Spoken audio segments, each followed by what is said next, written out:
Iya, saya sering mendengar ada semacam tanda kutip keluhan. Kenapa sih banyak orang-orang intelektual atau yang disebut intelektual, orang terpelajar, dan sebagainya, tidak mau memasuki arena pemerintahan atau masuk partai politik. Karena kan partai politik itu salah satu tujuannya tentu saja menduduki jabatan tertentu di dalam pemerintahan. Memang tidak mudah juga sih untuk berada pada satu lingkup pemerintahan di mana kemungkinan berbagai hal yang bertentangan dengan bagaimana seharusnya seorang intelektual bersikap harus dihadapi.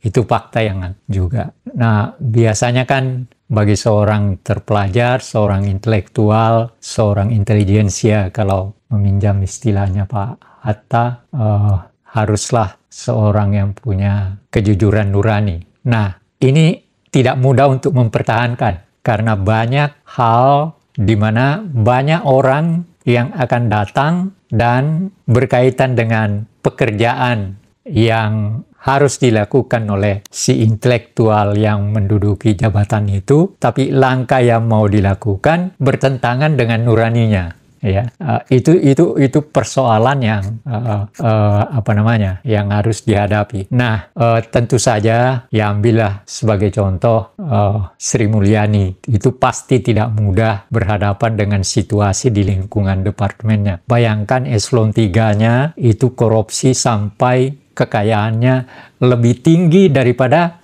kekayaan Sri Mulyani sendiri.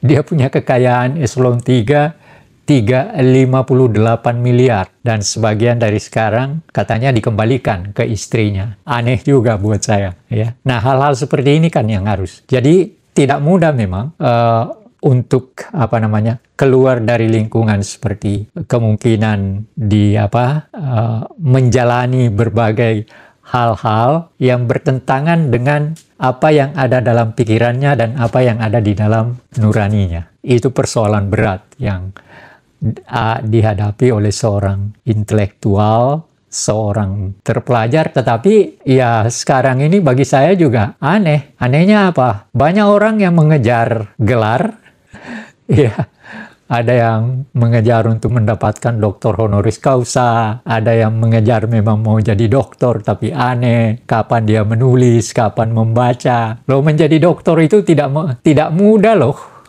Saya mendapatkan doktor saya berapa tahun dibimbing oleh terakhir Profesor Harsha Bhattiar, dan tidak mudah untuk berhadapan dengan pembimbing juga. Nah, ada bahkan sekarang ada istilah profesor kehormatan dan sebagainya. Jadi ya, tapi itulah perkembangan di kita sehingga sekarang saya kaget juga ada yang datang mengantarkan bukunya sudah pakai gelar doktor, tapi isinya saya beranggapan aneh. Iya, tapi itu fakta loh. Pernah saya dengar berita bahwa ada sebuah universitas yang sebagian besar dari profesornya palsu. Kan aneh itu. Bahkan mahasiswanya melakukan demonstrasi. Iya. Rupanya ada channel tertentu. Nah, rusaknya pendidikan kita, pendidikan tinggi di situ, kan profesor itu diberikan oleh pendidikan tinggi kan, diusulkan oleh menteri, mulai dari Dirjen Pendidikan Tinggi, melakukan pemeriksaan, lalu dikirim ke menteri, menterinya melakukan pemeriksaan lagi, baru dikirim ke presiden. Jadi tidak mudah juga. Nah, tapi banyak orang mengejar itu, walaupun tidak pantas. Ya, saya cuma geli aja ketika mendengar ada orang yang menurut saya tidak pernah berbuat apa-apa pada ilmu, tiba-tiba dapat doktor honoris causa. Padahal untuk mendapat gelar doktor honoris causa itu, salah satu syaratnya dia dianggap pernah menemukan sesuatu yang berkaitan dengan ilmu itu. Nah, ada yang aneh terhadap diri Pak Hatta itu ditolak. Ada seorang menteri yang tidak setuju kalau dia diberikan doktor honoris causa di bidang ekonomi. Gitu. Alasannya pikiran Pak Hatta dalam bidang ekonomi udah tertinggal. Tapi kemudian dia diberi gelar doktor honoris causa dalam bidang hukum. Saya aneh saya baca, saya sekarang dikirimi oleh LP3IS, kumpulan karangan Pak Hatta yang jilid 3. Jadi saya sudah dapat jilid 3 itu, yang nanti katanya bulan November akan dibicarakan di Fakultas Hukum UI. Bagi saya aneh, karena saya baca alangkah hebat pikirannya pada tahun 20-an, pada tahun 30-an. Dan kooperasi yang dia gagas juga, itu bukan sesuatu hal yang tidak merupakan satu pengamatan, bahkan penelitian mungkin ketika dia berada di Eropa, di Belanda. Dia melihat Skandinavia, bagaimana kooperasinya dan sebagainya. Kok ditolak untuk diberikan gelar doktor honoris causa bidang ekonomi? Bagi saya itu aneh. Makanya lalu kemudian ada yang menggagas diberikan doktor honoris causa dalam bidang hukum, dan memang pantas. Saya baca saya baca buku-buku ketiganya itu ekonomi dan hukum. Ya belum tentu orang hukum sekarang sama dengan pikirannya Pak Hatta ketika itu. Ya, dan namanya gini catatannya. Dan memang sebenarnya sebagian besar ya dari para pejuang kemerdekaan kita itu intelektual loh. Sahrir, Yamin, Adam Malik, walaupun mereka belajar. Adam Malik itu cuma kelas 2 SMP. Tapi dia bisa menulis dalam bahasa Inggris dengan baik. Dia bisa menulis dalam bahasa Indonesia apalagi, dan sebagainya. Banyak intelektual kita itu otodidak. Hamka itu cuma kelas 2 SD.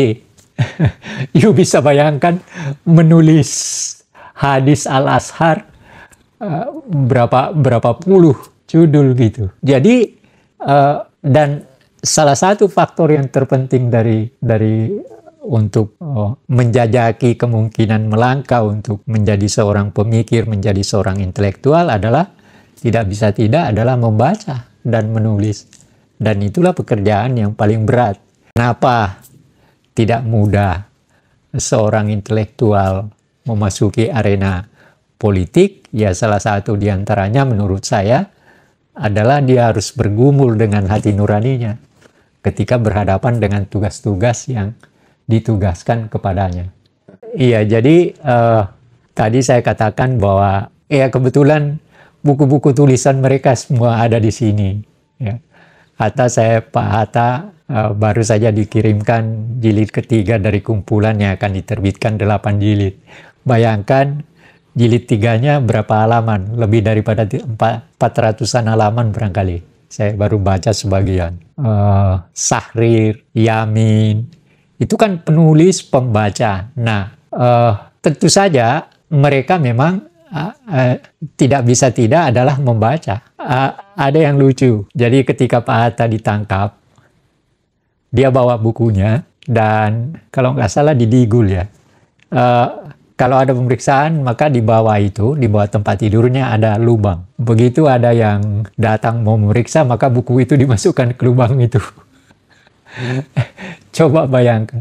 Jadi waktu misalnya Pak Hatta mau kembali ke Indonesia, yang pertama kali diurus itu adalah bukunya. Dan buku beliau itu masih ada di rumahnya Ibu Miut ya, yang mungkin lebih dari 10.000 judul. Gitu. Saya pernah dengar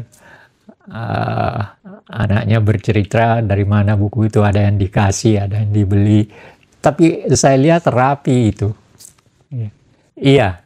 Jadi saya tadi menyinggung persoalan bahwa orang seperti Hatta, Muhammad Yamin. Tapi ada lagi yang lucu, Pak Agus Salim. Agus Salim ini orang pertama saya kira di Indonesia yang mampu berbahasa 8 bahasa. Dalam satu rapat dia diejek karena kan berjenggot. Lalu ada yang teriak mengatain dia kambing. Nah, lalu kemudian dia naik ke podium untuk berbicara. Apa jawabnya? Panitia tolong usir kambing-kambing itu keluar. Kan dia yang mengejek dia kan embek, ya kan? Nah, terus dia bilang, ya usir tuh kambing-kambing keluar dari ruangan. Jadi banyak kelucuan beliau. Nah, saya mendorong mahasiswa saya untuk membaca. Jadi kalau saya datang itu Mungkin buku saya di UNJ masih ada beberapa, karena saya bawain, lalu saya suruh baca, kita bicarakan tentang buku itu. Saya suruh pilih. Saya bawa sekian banyak, lalu mahasiswa yang sekitar 20-an itu saya suruh pilih masing-masing, tapi masing-masing nanti akan membicarakan buku itu setelah dia baca. Dan kalau tidak salah masih ada sekian banyak buku saya tertinggal di S2-nya UNJ. Nah, tidak mudah memang untuk saya sebenarnya. Ini mohon maaf, bukan mau menampilkan diri, tapi fakta. Saya sebenarnya bisa 2 kali doktor, dalam arti kata lamanya. Nah, pertama saya dibimbing oleh Profesor Nugroho. Sudah hampir selesai, sudah diperiksa, sudah dikasih, dikembalikan. Beliau meninggal. Beliau meninggal setelah tinggal ujian dan sudah diperiksa. Nah, lalu kemudian dengan pertolongan Ibu Haryati dan Andi Walinono, Profesor Harsa Bahtiar bersedia membimbing saya. Dan ada satu ketika dia panggil saya ke kantornya. Saya datang sekitar jam 4 dan waktu itu dia bilang pada saya, nanti kalau datang ke kantor tolong bawa buku-buku yang dipakai untuk menulis pendahuluan. Ya, saya datang sore-sore sekitar jam 4-an. Ya, saya bawa sekitar itu, kalau saya nggak lupa sekitar 60-an judul untuk pendahuluan. Mejanya 3 kali panjangnya 2 kali lipat dari ini saya letakkan. Begitu datang, Pak Harsa datang, lalu kemudian dia lihat, kok kenapa saudara bawa ini saudara pakai, dan sekarang yang saya bisa jawab saya jawab, ya, mengapa buku ini saudara pakai, mengapa buku ini saudara pakai, dan segala macam, apa alasannya dan sebagainya. Nah, lalu dia beritahu saya begini, oh ya, ini draft disertasi Anda saya dikasih Ibu Haryati Subadio. Oh, dan ini sudah ada catatan Pak Nugroho, tinta hijau, mana yang harus diperbaiki dan sebagainya. Tapi kita lupakan, kita mulai yang baru. Jadi coba yuk pikir pekerjaan yang sudah selesai 5 tahun oleh pembimbing baru dianggap tidak ada. Ya. Coba kalau saya nggak punya ketahanan mental, pingsan saya. Baru ya sekitar seminggu kemudian saya baru beritahu nenekmu, ini Pak Harsa ngomong, saya harus memulai yang baru. Kamu mau nggak? Soalnya kamu ikut menderita. Nah, nenekmu bilang begini, ya dicobalah. Ya saya coba. Akhirnya apa? Pas 5 tahun juga, tahun 9. Jadi saya mulai dibimbing tahun 85 sampai dengan 90. Jadi 5 tahun juga. Pak Nugroho juga 5 tahun, jadi 10 tahun. Sampai Daniel Dakidaya saya ketemu di Banjarmasin kalau nggak salah. Ngobrol, saya ceritakan, gila itu si Harsa. Masa kamu, dan kamu juga gila, kenapa kamu mau? Ya saya bilang kalau saya nggak mau kan nggak jadi. Nggak mungkin saya jadi dokter juga seperti Anda kan. Ya akhirnya ya saya jalani dan alhamdulillah tahun 90 saya jadi dokter. Tapi setelah menjalani 10 tahun. Gitu. Ya jadi, dan terutama sekarang sebenarnya yang harus dipikirkan adalah tolong mahasiswa jangan menggantungkan diri sama internet. Karena apa? Internet itu isinya ya mungkin benar ya, tapi sebuah buku yang ditulis secara serius itu jauh lebih berharga daripada sekedar kita peroleh informasi dari internet. Buku-buku ditulis secara serius, membaca sekian buku dan sebagainya. Saya baru saja, dan ini sementara saya mau menulis semacam catatan, Yudi Latif menulis tentang peranan POC menguras Indonesia, dan itu yang menjadi bagian. Jadi hasil imperialisme Belanda yang diperoleh dari kita itu adalah salah satu cikal bakal daripada kapitalisme, seperti yang pernah saya katakan di sini, bahwa Inggris mengirim pada tahun 1601 Inggris mengirim 4 kapal ke Sumatera dan pulang dengan penuh rempah-rempah. Nah, Yudi Latif menulis itu dan menunjukkan bagaimana kapitalisme dengan kemewahan kapitalisme, keuntungan sekian banyak, tapi penderitaan kita demikian besar juga. Tapi Nusantara, hasil yang dikuras oleh Belanda terhadap Nusantara, yang Nusantara Indonesia, itu demikian banyak sehingga melahirkan kapitalisme. Dan Belanda pada waktu itu termasuk negara pertama yang mendirikan perusahaan multinasional corporation itu. Jadi dan apa yang hebat dengan yang saya baca dari Yudi Latif itu, literatur yang dia baca sekian banyak untuk menulis satu bab yang sekitar 30 halaman kalau nggak salah, sementara saya baca itu literatur yang, tapi memang Yudi Latif ini salah seorang intelektual muda yang pernah menulis Pancasila, tebalnya sekitar 400-an atau 500-an halaman. Lalu kemudian dia menulis lagi siapa yang dianggap oleh dia sebagai menjalankan Pancasila atau Pancasila sejati. Sekian ratus halaman juga, ya. Dan semua itu adalah hasil pembacaan. Membaca literatur lalu kemudian menulis dan sebagainya. Ya memang untuk menulis satu peristiwa tertentu atau persoalan tertentu, tidak bisa tidak kita harus baca. Tidak bisa tidak. Ya kalau saya mau menulis tentang kepemimpinan, ya saya baca beberapa buku tentang kepemimpinan. Saya mau baca tentang ekonomi global, saya harus baca sekian banyak buku tentang ekonomi global. Nah ini barangkali yang harus dipikirkan oleh mahasiswa sekarang. Ya, jadi memang tidak mudah untuk saya selalu menyebut diri saya sebagai guru, dan pernah terjadi saya kan guru SMA ke Lampung itu masih sarjana muda, dan memang saya katakan saya hanya akan tinggal mengajar 2 tahun. Jadi karena saya masih rencanakan untuk pulang dan menyelesaikan studi, nah saya bawa semua buku saya ke Lampung, saya nyewa sebuah, lalu saya tempel, tiba-tiba jatuh mengenai tempat tidur saya hampir kena. Tapi bukan itu, ada satu peristiwa, saya tiap kali pergi ngajar, itu tiap hari saya selalu bawa paling tidak 1, bahkan bisa sampai 2 atau 3 buku. Karena pada saat istirahat saya baca lagi. Nah, lalu ada seorang sesama guru ngomong begini pada saya, Pak Anhar itu guru atau murid? Kenapa Pak Bapak Bin? Nah, Bapak kan udah guru, ngapain lagi baca buku? Saya bilang, nah ini kan saya 2 tahun, saya hanya tinggal di sini 2 tahun, nanti saya siapkan diri untuk sekolah lagi. Jadi saya bawa buku-buku itu untuk saya baca ulang dan sebagainya. Tapi memang menjadi pembaca itu juga tidak mudah. Bagaimana kita harus menyiapkan waktu secara sadar bahwa saya harus duduk, membaca, dan mengerti apa yang saya baca. Itu yang satu pekerjaan yang tidak mudah juga. Ini sekedar contoh, bukan saya ini nanti bisa ditanyakan ke Ibu Meyutia atau Tiga Darah, putri Pak Hatta. Pak Hatta itu haram menyoret buku. Kalau membaca buku tidak boleh dicoret-coret. Sementara saya sejak saya mahasiswa, bahkan ketika masih SMA, sangat susah membaca kalau tidak mencoret. Ya, jadi terbalik. Ya, makanya buku yang diberikan kepada saya untuk tulisan Pak Hatta, saya berusaha tidak mencoret. Karena malu rasanya untuk mencoret bukunya Pak Hatta.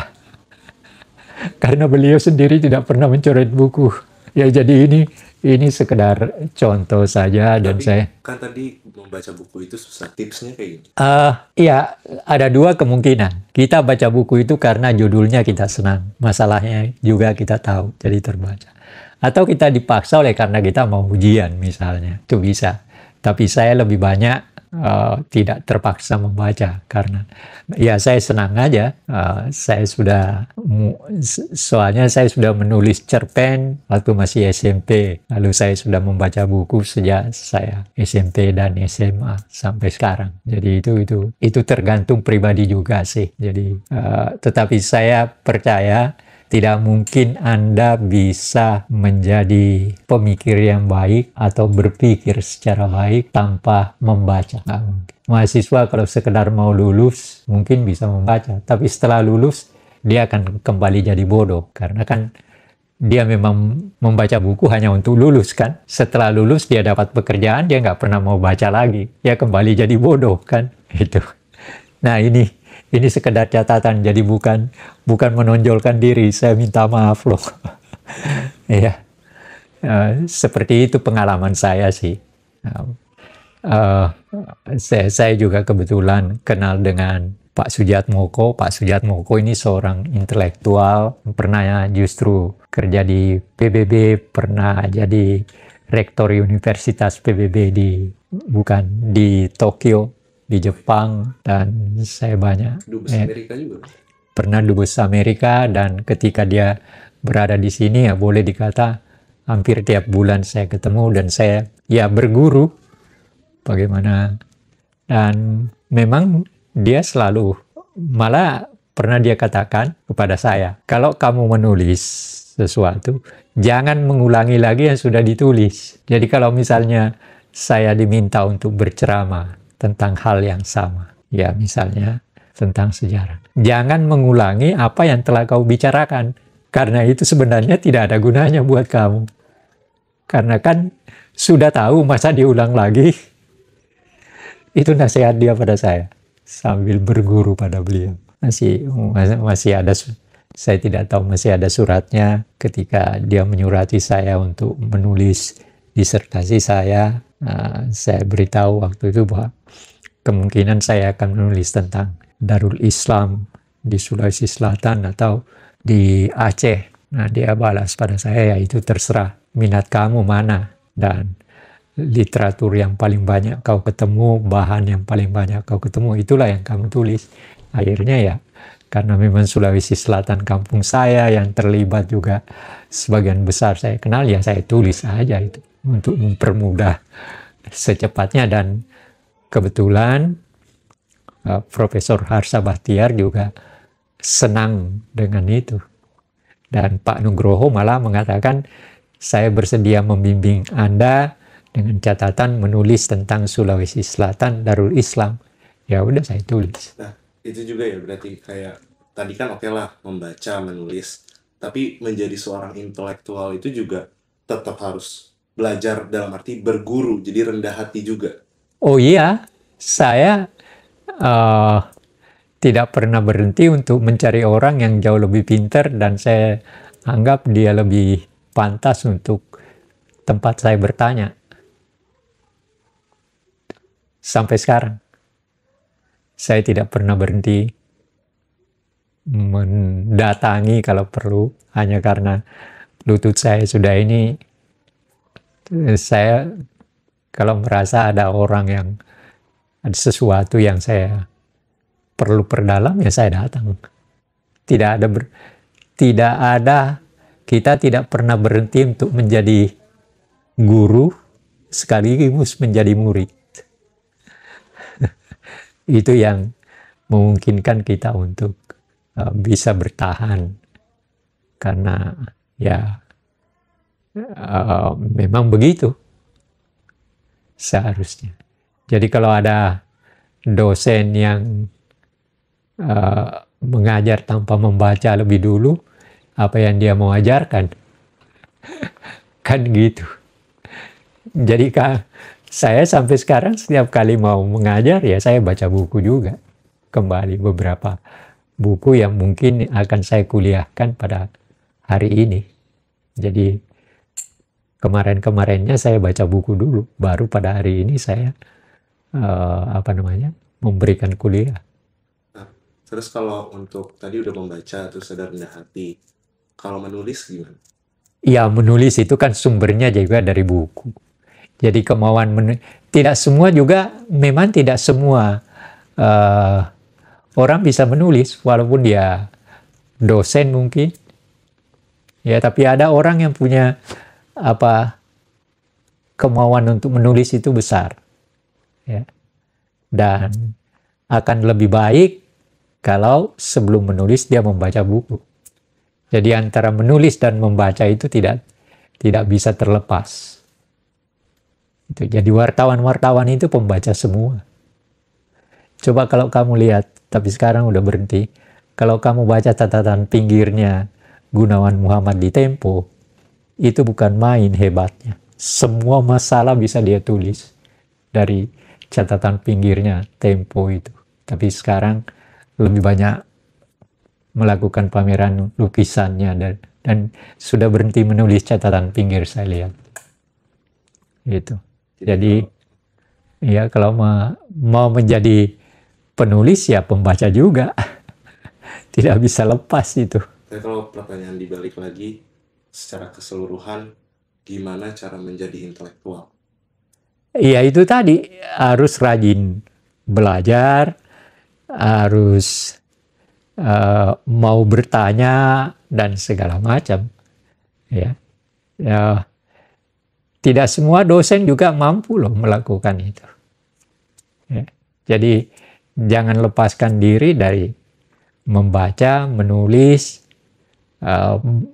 mengejar atau cari orang yang dianggap lebih pintar tentang masalah tertentu, lalu kita datang, kita bertanya, dan seterusnya. Itulah proses untuk berkembang menjadi seorang intelektual mungkin.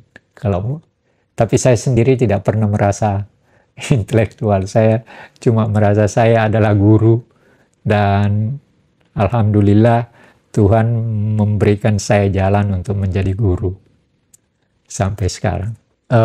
Yang saya terangkan, yang saya bicarakan, bukan terangkan, yang saya bicarakan tadi sebenarnya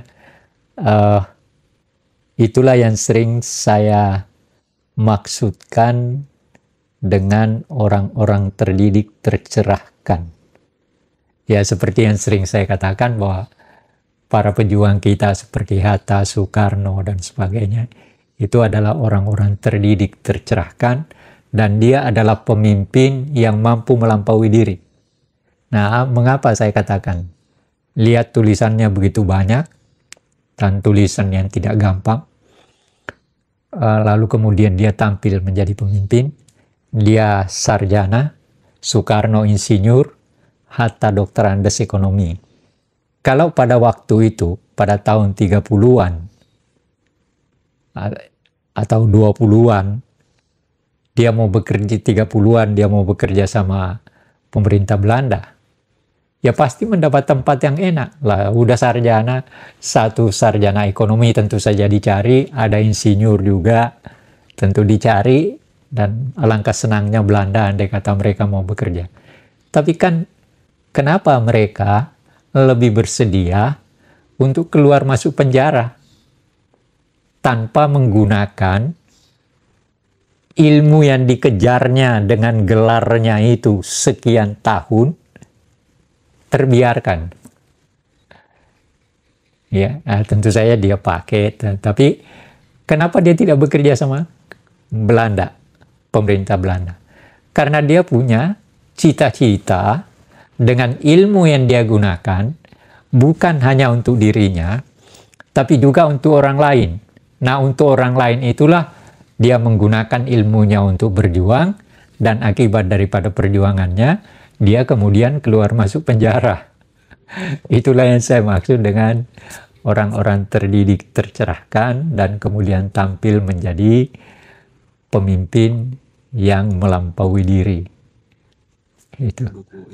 Nah, ada kalau Anda mau melihat, walaupun ini yang digambarkan adalah pemimpin-pemimpin dunia yang hebat, dan Soekarno juga cuma ditulis sedikit.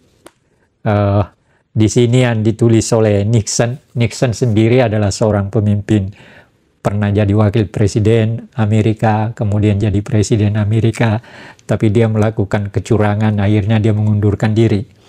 Dalam buku ini kita temukan sekian banyak pemimpin dengan sikapnya, dengan tingkah lakunya, dengan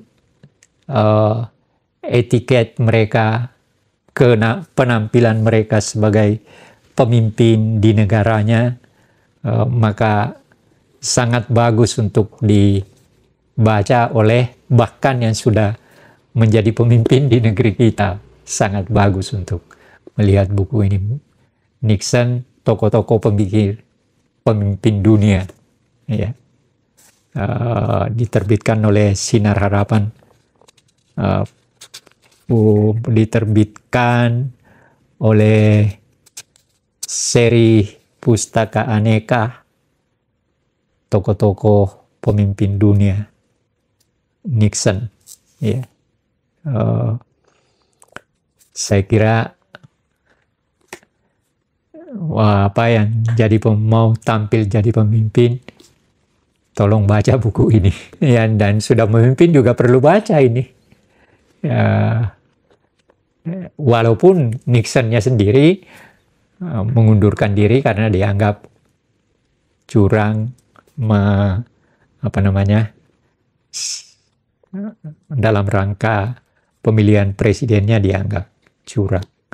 Tapi buku ini sangat bagus untuk diketahui bagaimana seorang Perdana Menteri Inggris, Presiden Amerika, dan Presiden Prancis, dan sebagainya. De Gaulle, ya, Churchill, Soekarno sedikit, Nehru sedikit, dan sebagainya. Yang paling banyak ya ada Amerika, ada Prancis, ada sekian banyak pemimpin yang lain. Jadi ya saya anjurkan para mahasiswa juga membaca buku ini. Perlu Anda baca untuk apalagi kalau Anda punya minat untuk mau tampil sebagai pemimpin. Anda bisa Winston Churchill, Charles de Gaulle, MacArthur. Satu-satunya yang tidak presiden adalah MacArthur. Lalu Konrad Adenauer, Nikita Khrushchev, Zhou Enlai, ya, malah dunia, ya, Zhou Enlai, Nikita Khrushchev. Jadi dia tidak hanya menulis tentang pemimpin-pemimpin kapitalis, tapi dia nulis juga tentang Nikita Khrushchev dan Zhou Enlai.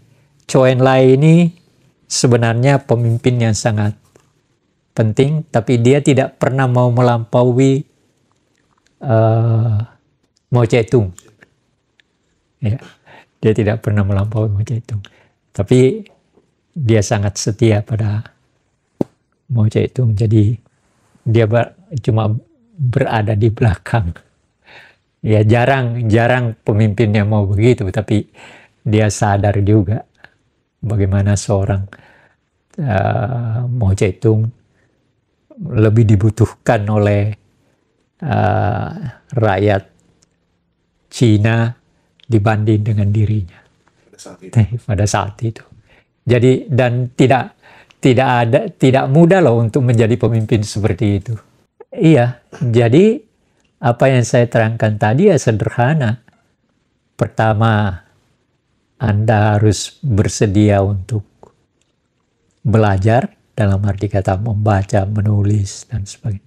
Yang kedua, harus juga bersedia untuk memperhatikan tingkah laku dari berbagai pemimpin dunia. Ya, saya sejak masih SMA sudah membaca bukunya Yamin, berusaha kenal Soekarno, berusaha kenal Hatta, Syahrir, Tan Malaka, dan seterusnya. Itu waktu saya masih SMA. Sudah berusaha. Karena Juanda itu unik. Uniknya apa? Uniknya dia tidak partai. Dia cuma orang Muhammadiyah. Tapi semua orang percaya pada dia. Semua orang menghargai dia. Padahal dia bukan orang partai. Dia hanya seorang Muhammadiyah. Tapi memang dia juga adalah orang pertama yang merancang Bappenas. Kalau nggak salah malah dia sekretaris yang pertama. Jadi hal-hal seperti ini. Dan membangun pribadi seperti itu tidak mudah. Diperlukan waktu belajar, diperlukan kemampuan untuk melihat orang, memperhatikan. Saya pernah diajar oleh seorang pemimpin satu lembaga besar. Tapi setelah pensiun saya kenal baik. Dia bilang pada saya begini, kalau kamu mau melihat bagaimana jalannya negara, maka kamu harus tahu biografi dari macam-macam orang yang berada dalam negara itu, yang memegang peranan penting dan punya pengaruh tertentu. Kamu harus tahu itu kalau mau mengetahui jalannya sebuah negara. Itu nasihat dari seorang yang pernah memegang lembaga besar di negeri ini. Ya, jadi tadi bicara tentang intelektual harus membaca dan seterusnya. Dan juga dalam konteks sekarang, internet dan segala macam itu sebenarnya, ya memang itu juga sumber ilmu. Tapi buku jauh lebih penting menurut saya untuk mereka yang menjadi mahasiswa misalnya. Nah, saya agak kaget mendengar bahwa polisi menyita beberapa buku dari seseorang, termasuk bukunya Frans Magnus Suseno. Beliau ini adalah seorang pastor, ahli filsafat, sekarang masih mengajar di di Sekolah Tinggi Deryarkara, sekolah Katolik yang terbaik, dan pemikiran Karl Marx dari sosialisme utopis ke perselisihan revisionis ditulis oleh beliau. Ini justru menunjukkan bagaimana kelemahan-kelemahan dari pemikiran Karl Marx itu. Judulnya saja dari sosialisme utopis ke perselisihan revisionisme. Dan yang nulis ini adalah orang yang betul-betul ngerti gitu. Dia orang Jerman yang tapi sudah warga negara Indonesia, pastor, tahu betul filsafat dan sebagainya. Jadi ya tolonglah kalau mau melihat buku harus tahu isinya juga. Nanti karena justru akan menjadi persoalan kalau tidak tahu isinya lalu terus digerbek begitu aja. Ya. Tapi kita memahaminya gimana, Pak? Ya, saya artinya begini, dalam konteks sekarang dunia udah berubah kan, komunisme udah tinggal berapa negara komunis, dan yang komunis itu sekarang juga sudah tidak komunis murni. Tiongkok misalnya, Cina, udah partai komunisnya itu hanya sekedar untuk mengikat diri mereka, tetapi pelaksanaan daripada itu sudah kapitalisme pemerintah. Tapi kalau dari penyitaan buku gitu kan, buku di situ.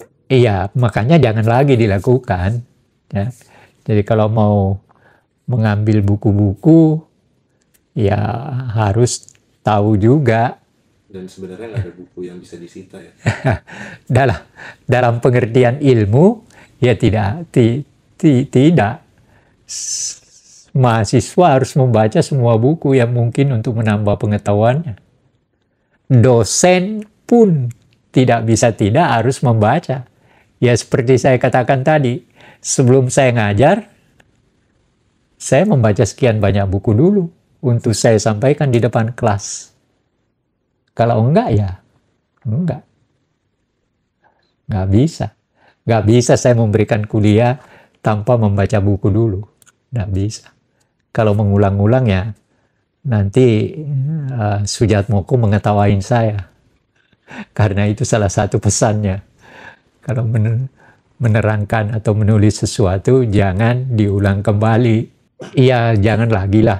Biarkan aja lah. Namanya sekarang keadaan sudah berubah,